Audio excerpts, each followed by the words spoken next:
ভাই তেল দিন তো ভাই। আরে কত বড় সাহস দেখছো? তেল লাগে তেল বেশি কমাতে। আর তেলের দাম কত? তুমি কি উড়ে আইছো তুমি? 500 টাকা দেন। আই কে তেল তো এটা ভাই রোবট পে যাইছে এত বড়। আপনারা কোন দেশে যাইছে? এই ধরো হ্যাঁ জিতা আছে দাঁড়া। আগে জানেন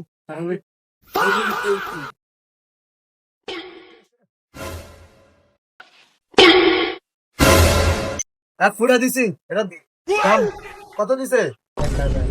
কত দাম? এক ফুটার দাম দাও। লাগিয়ে গেছে নি ভাই। ও আরে সব কিছু বাড়াইলে তো না 1000 টাকা এক ফুটা। আমি যাইতে পারবো না সামনে। ভাই যাইতালে না যেতালে নাই। এই দাম জানো?